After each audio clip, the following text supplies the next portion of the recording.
It's Allison, your host, back here with another fully exposed episode where I start riffing on a topic I'm guided to share, and per usual, I have no idea what will be channeled through to the end. If you don't know me, I am a transcendent soul artist and entrepreneur that plays in the arenas of self-mastery, aesthetics, and real estate. I absolutely love creating and building things from nothing, as well as shepherding others how to simply play in the game of life. Originality is what truly interests me. And here at Fully Exposed, we value simplicity, substance, and style.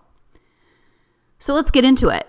Yesterday, I was asked the question, what do you do when you're alone? I had one more facial to provide for the day. And as I'm in this facial, my client starts snoring, my mind drifts, and a fragment of dehumanization surfaced in my awareness. So once I was out of the service, I went back and asked her, what prompted you to ask me that question? She said she couldn't imagine not having her husband or dogs and being alone, like she didn't know what to do with herself or her time. This is a very common thing for a lot of people, especially codependents. I used to be one of them in my childhood into my early 20s when I was living life on autopilot and still had a high density of consumption, and one could say also addictive behaviors. Which is another way of saying that before we human beings awaken spiritually, we are powerless and blindly operating from a programmed system that has us place our power outside of ourselves. And when we are in the autopilot seasons of life, we are experiencing points on light spectrums that can be at a very high density, which in the personal development space, you will hear it called shadow. People will commonly refer to this as shadow work. The density holds the gifts, which is why we have to go through pain and not suppress or try to avoid uncomfortable feelings. Avoidance just delays and compounds the impact of our fall once it does happen, because it isn't if, it's when it happens. Now, there's a difference between struggle and a challenge. So when life happens from a distorted perception that it happens to us instead of for us, we are limited in operating from these energy loops, which is what codependency is, of distorted energy that are there to be transcended through our being. And this is where our inner alchemist comes into play when we live intentionally on purpose. I'll be teaching on this and how to master your own process inside of the opening, which is a membership that will be available soon at fullyexposed.com. Now, a deeper answer to her question than the surface level things in life that I gave her as an answer is that I have felt more alone in relationships with other people than I do in my own company. Back in May, I met with two girls that I didn't know yet after moving to a new city. I was blown away at witnessing them both trying so hard to relate to me, but it was one of them individually who was trying to do this the most. This was the day it fully landed in my body, and the difference between relationships and partnerships truly clicked for me. Most humans are so self-absorbed that they can't even see themselves, therefore they sure as hell don't have the capacity to truly see another. I've always said people's perceptions are only as good as the quality of their consciousness. One of the girls was projecting her own experience to relate to me and painting it as if it was what I was experiencing. Sounds like traditional marketing, doesn't it? But in person, when you're in connection with someone, you have to respect and honor by asking and inquiring and in holding this curiosity and discovering. Because in that moment, I thought to myself, no, I am not experiencing that right now in my life, actually. You've got it completely wrong. I didn't say that because in that moment, it was a very pivotal moment for my shift in consciousness. So I was in the moment while simultaneously processing at the same time. It was also fake and interesting at the same time. I am completely fascinated at how we human beings operate. I've been studying human behavior and the fundamentals of life for over a decade now. And at first, like most people, on the path starts in consumption before it moves to contribution. And at first, it was a coping mechanism. It was how I got along in the world. And most people don't know how to just be in the presence of others without performing. always trying to fill the space between. Most people like to manage others' emotions to make themselves feel comfortable, to prevent anything uncomfortable. And I used to be one of them and didn't even know it. It's part of the human journey. Ignorance comes with the territory. You don't know what you don't know, right? There are a lot of people out there in relationships and marriages that feel alone. They feel misunderstood, used even, objectified. An aspect of dehumanizing someone is objectification. And this is what had come up for me during that facial that was activated by the question that she asked me. Now, there are people that are miserable as hell, yet they haven't allowed themselves to accept where they find themselves enough to choose differently. And if they were to choose what's in integrity for them now, that means that the life they built on sand could have the possibility of collapsing. And then their mind chatter starts going, well, what would other people think of me? What would they say about me if I did this? Does this mean I'm not good enough? And go deeper and deeper into a spiral of chaos. The ego loves to make it mean something about us when it's not about us at all. The thing is, when we live from our mind, there's always projection. It doesn't matter what kind of personal relationship we talk about. There tends to be a projected fantasy, the ideal image of, say, the perfect man or woman that people often project onto another. Yet when reality meets them with the other person's humanity in a given moment, interrupting their fantasy, they start to invalidate or try to fix the other person. Now, I've experienced this a lot in dating with men. They love the idea of me, but when it comes to doing the work for partnership, it's not of interest. There's something that happens when you no longer choose to relate to others and you choose to nurture your true nature. You easily pass on things that don't fit just right. You approach interactions with others from a genuine place of curiosity and discovering more about them in a single moment without a projected image of who you want them to be in your mind. It's like a clean slate. Every new moment you go in with an interaction, clean slate. We're starting from scratch, ground zero. Every moment is a new beginning and an ending, simultaneously, always. You don't live for status, the image, yet paradoxically, when you aren't attached to those things through distortion, you create and receive them more purely. And fundamentally, relationships are of the mind. They are created on sand and from the illusion of expectations. It's a very conditional way of being. Now, partnerships, on the other hand, they are of the heart and integrity. They are created on unwavering cement and from the nourishment of accountability, as well as our ability to interact with energies that surface and are in front of us in a given moment. Now, I value powerful individuality. Therefore, that's what I nurture in others. I'm very direct and like to cut the shit, getting straight to the root. When you embrace the paradox life is, you will no longer take any of it personally. It has nothing to do with you, while simultaneously having everything to do with you. Since it is a paradox, some of the things I say can contradict each other. Like I said, the opening will be available soon at fullyexposed.com that will have you meeting yourself exactly where you are in your experience and teach you the simplicity of the game of life and how to leverage what you've been given in your favor. Because everything is in your favor, whether you believe it right now or not.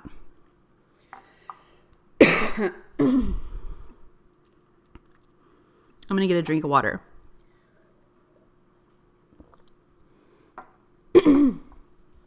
You see, the three things people come to me for guidance and coaching on, generally speaking, are those seeking their purpose in life, those who feel stuck or at a plateau in their business and or their personal relationships,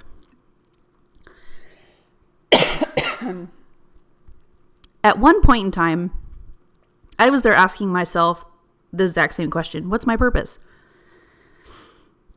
I innately know I'm created for big things. Yet, what is my purpose? I recently admitted to myself that I know innately I have the potential for world leadership. Now, that's a big one. Potential is one thing, living it out is another. For example, in personal relationships, you can't be with potential. You just can't. We can have all the potential in the world, yet if we aren't actively committed, or better yet, devoted to actualizing it through action, we remain split. For example, I know I have the potential for world leadership, like I mentioned, yet I haven't decided and haven't chosen to play that out and make it my reality. As a highly intuitive being that's very in tune with the energies above that play out below and through us for our human experience, I have no interest in world leadership at this point in the game of life. Life has us in continual preparation since there is no finish line. Now, this leads me back into the objectification that surfaced once I sat with her question and witnessed what surfaced in my mind and came into my awareness during the facial I was providing. There was still a fragment within me that slipped into giving attention to what other people's perceptions of me could be, which is none of my business, quite frankly. And it's none of our business who others create us to be in their own minds. And in my experience, people's egos have painted me as less than or inferior, trying to get a need met of theirs by objectifying me from the pedestal they had themselves on within themselves. It really gets quite entertaining after a while. My throat chakra is on fire right now. And because this is a fully exposed podcast and there is no editing, you get it real and raw. So, all right, where was I at? Okay, so I talked about the fragmented piece that came up in the facial. Oh yeah, it's none of our business who others create us to be in their own mind. And in my experience, people's egos have painted me, like I mentioned, inferior. And when somebody underestimates me, I just smile. Because it's almost like a safety mechanism that they've created with the pedestal. Now, this has shown up in coaching, dating, and other areas of life for me. And it's the, quote, safe options to keep the ego from death and being continually reborn, which is the point of the game. Now, this game of life is about refinement, crafting the masterpiece you were born to be. You are not only a piece of art, you are a masterpiece. This is why a lot of people settle. I've had men and women tell me straight up, I chose my significant other or spouse because they were the easiest and safest option. And when asking some men, would you still choose her if you allowed yourself to actualize your full potential and had more than you could ever imagine? When they got honest with themselves, they said no. Now, most people are too concerned with what other people think about them, how others view them, or their reputation to even simply get started in the direction they know they're called to be going in. That will yet be very uncomfortable for their ego. So they'd rather keep their head in the clouds, keep dreaming, label themselves a dreamer, without choosing to make it their reality, because they can.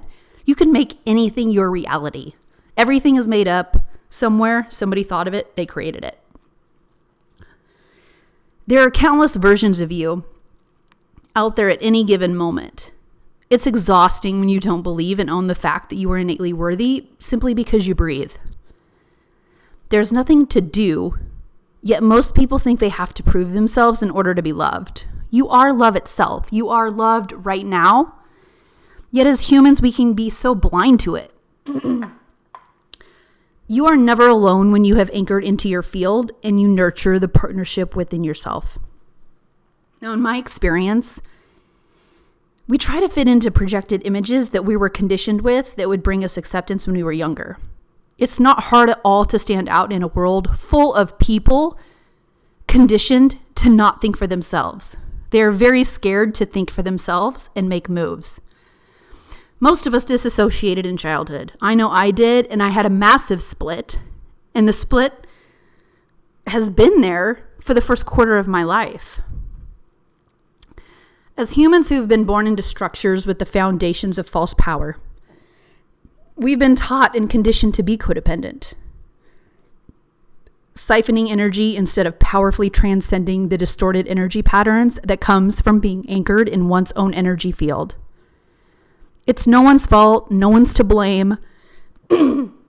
There's never a finger to point. It's literally the game of life that until now, the frequency and the undercurrents that have been running haven't been refined enough to globally shift the foundations in which our world has operated on.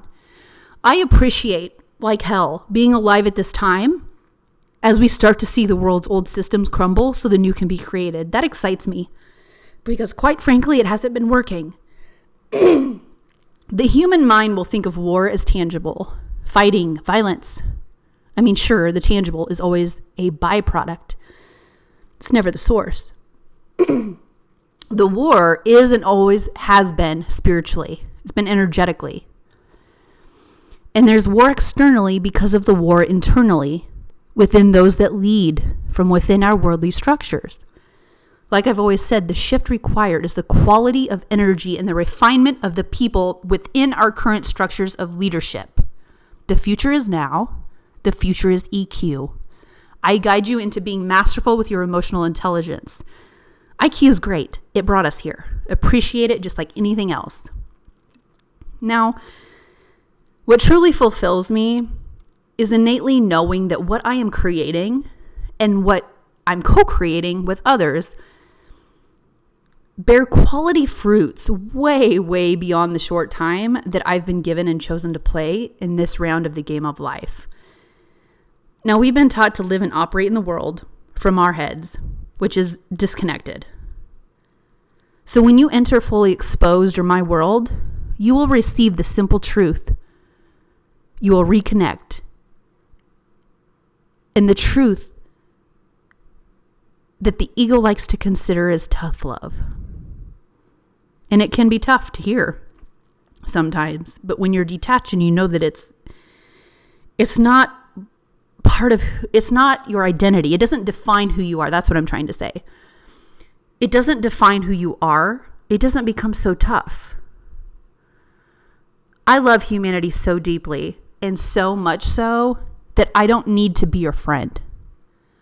Humans are so self-obsessed when asleep that you've got people all around you all day long. There are a dime a dozen that will tell you exactly what you want to hear. Very few people can directly and matter-of-factly, is this even a phrase, matter-of-factly? It is now. Anyway, tell you the truth. They'll keep the peace at all costs, which includes manipulation, contortion of themselves, selling their soul, gossiping, putting themselves or another on pedestals, and going home to live in a fantasy as they scroll through social media on their phones to wake up and do it all over again. Until one day, life brings an event just for you, breaking your ego into pieces. It's not your heart. Most people think it's heartbreak. It's actually the illusion and projection that the wall is made of that was created by your ego to, quote, protect your heart. I'm here to guide you in playing the game of life and reconnect to the wholeness that is you. My entire career and purpose of my existence is to initiate and awaken the truth, not only in myself, in others. Reconnecting others to their true nature. I live and breathe my play in the world. It's not work to me. This isn't work. Then there are moments when I have to remember that I'm here to share my passion with the world. There's an old saying, find what you're passionate about and you'll never work a day in your life. Well, from my perspective, your passion will be activated in you as you move through your life. And once you choose to lock it in, that's when life truly begins and it becomes play on an entirely different level. In my world, we no longer work hard, we play. We are smart. We don't take ourselves or life too seriously. We have an honor and a respect for our humanity, and most importantly, the people that come in and out of our life experiences. So my throat chakra is on fire.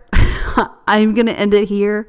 Stay tuned for October. Intriguing interview is coming. I cannot wait. You will not want to miss this conversation. Until next time.